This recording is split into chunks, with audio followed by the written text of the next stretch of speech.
Olá, meus irmãos, sejam bem-vindos ao nosso estudo do capítulo 12 do livro de Romanos.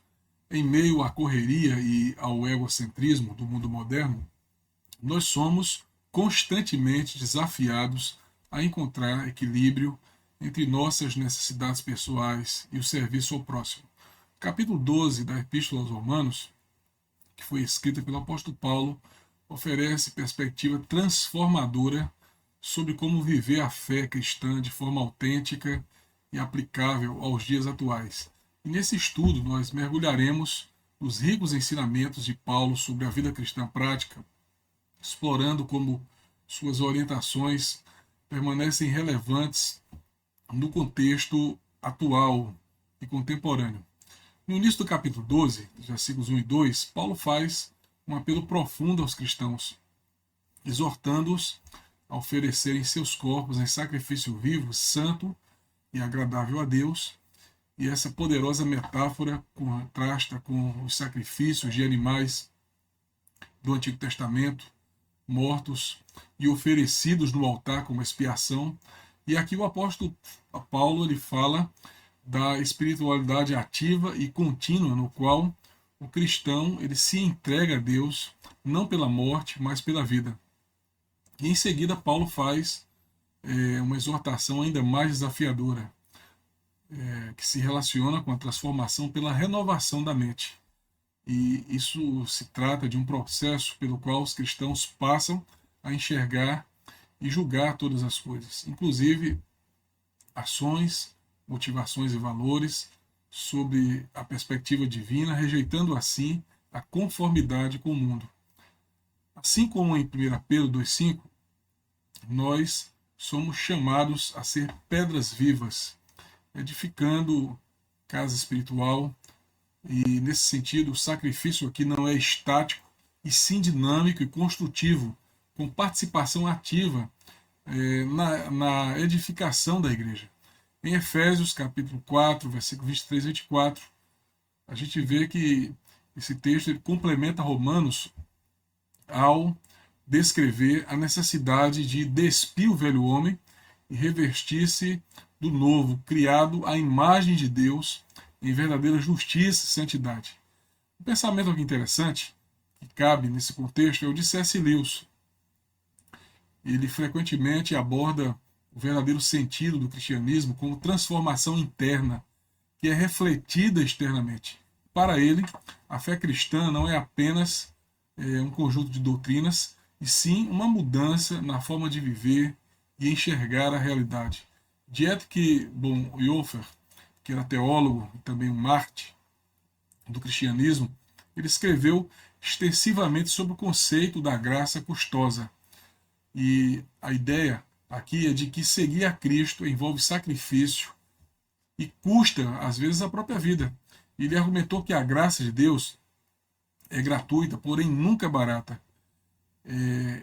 E ela também nos faz um chamado para uma vida de obediência e de serviço. Eu queria fazer algumas aplicações práticas disso que eu estou dizendo.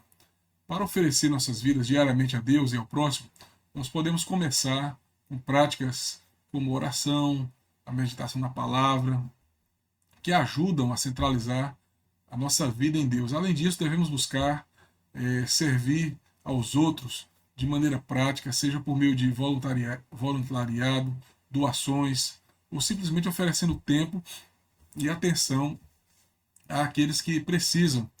Para evitar conformidade com padrões mundanos e buscar renovação da mente, é preciso cultivar a disciplina da introspecção e autoexame à luz das escrituras.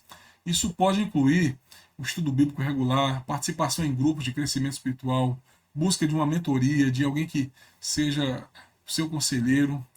É importante também estar atento ao tipo de conteúdo consumido na TV, músicas, na internet, na literatura, e refletir sobre como tudo isso influencia seus pensamentos e comportamentos. Bem, dos versículos 3 a 8, a gente vê que em sua exposição em Romanos, Paulo ele aborda os dons espirituais com ênfase na humildade e autoconhecimento. E ele adverte a todos contra o orgulho e encoraja os crentes a terem uma visão sóbria e equilibrada de si mesmos. O apóstolo, então, descreve a comunidade cristã como um corpo onde cada membro tem uma função distinta e vital, ressaltando que esses dons manifestam a graça de Deus, distribuídos para servir o corpo como um todo e não para benefício próprio. Paulo então lista alguns dons como profecia, serviço, ensino, exortação, contribuição, liderança, misericórdia, e enfatiza que devem ser exercidos com dedicação e zelo em amor. 1 Coríntios, capítulo 12, versículo 4 e 11 a 11, ele também fala da diversidade de dons, porém sublinha que é o mesmo Espírito operando todos em cada indivíduo. Já em Efésios, capítulo 4, 11 a 16, o apóstolo Paulo expande essa ideia, explicando que os dons equipam os santos para a obra do ministério e a edificação do corpo de Cristo. Karl Barth, que era um proeminente teólogo do século XX, ele enfatizou a importância de cada cristão encontrar e cumprir sua vocação no corpo de Cristo. Para ele, os dons deveriam servir à comunidade, refletindo o amor de Deus e promovendo paz e justiça.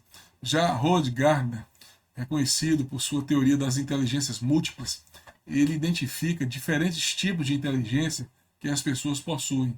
Da mesma forma, os dons espirituais podem ser vistos como distintas capacidades dadas pelo Espírito Santo para serviço e edificação da igreja. Aqui vão algumas aplicações de tudo isso que a gente está dizendo. Para identificar e empregar nossos dons na igreja e comunidade, é importante buscar entendimento por meio da oração e do autoexame. Também se pode buscar um retorno dos líderes e membros da comunidade que possam reconhecer e confirmar esses dons. É também importante promover a unidade na diversidade, o que significa valorizar cada contribuição individual, não importando o quão pequena ou quão grande essa contribuição pareça ser. Isso pode ser feito encorajando todos os membros a participar, reconhecendo e celebrando as diferentes maneiras que cada um serve e contribuem para o bem comum. Bem, pessoal, dos versículos 9 a 21, Paulo aprofunda a ética cristã, focalizando no amor genuíno. Ele começa com clara instrução: o amor seja sem hipocrisia, e Paulo associa esse amor verdadeiro com o aborrecimento ao mal e adesão ao bem, estabelecendo ética não passiva, e sim ativamente envolvida em fazer o que é certo.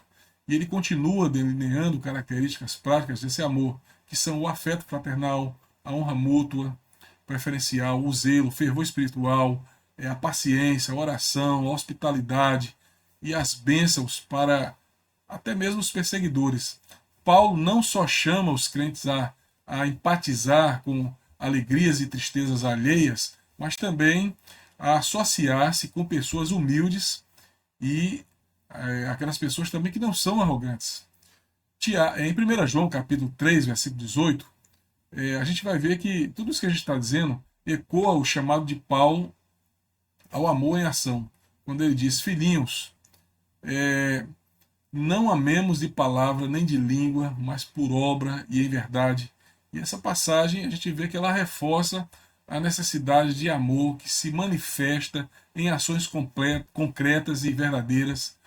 Lá no Sermão da Montanha, especificamente em Mateus capítulo 5, versículo 43 a 48, Jesus eleva o padrão de amor, instruindo seus seguidores a amarem seus inimigos e orarem pelos seus perseguidores, demonstrando amor que transcende barreiras naturais e sociais.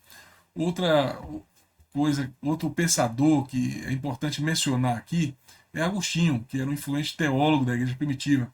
E ele viu o amor como um fundamento da ética cristã. Para ele, o verdadeiro amor é desinteressado e busca o bem do outro acima de tudo, em perfeita harmonia com os ensinos de Paulo. E a gente também vê, por exemplo, em outro pensador, Martin Luther King, que era líder dos direitos civis e também teólogo. Ele acreditava firmemente no poder do amor ágape, o amor incondicional, para superar injustiças e transformar a sociedade. E a sua filosofia de resistência não violenta se fundamenta na convicção de que o amor tem verdadeiramente esse poder de transformar adversários em amigos. Então, algumas aplicações aqui. Em situações de conflito e adversidade, superar o mal com o bem pode, pode envolver ações como responder com palavras gentis, quando confrontados com hostilidade. Pode envolver também buscar ativamente a reconciliação e, às vezes, oferecer o perdão. E tais atitudes podem desarmar tensões e abrir caminhos para a cura e entendimento mútuo. Bem, ao final dessa reflexão, nós somos chamados a refletir sobre como Romanos 12 não apenas nos ensina, mas também nos desafia a viver de forma sacrificial, a usar nossos dons em harmonia com os demais e a praticar o amor genuíno em todas as esferas da vida. E nesse sentido, a mensagem de Paulo, ela é atemporal e nos guia a uma vida que reflete a graça e o amor de Deus. E mesmo diante dos desafios contemporâneos, nós desejamos que todos nós possamos ser cada vez mais inspirados a desejar essa transformação e prontos para agir de acordo com a vontade divina no mundo ao nosso redor. Deus abençoe a sua vida e até o nosso próximo encontro.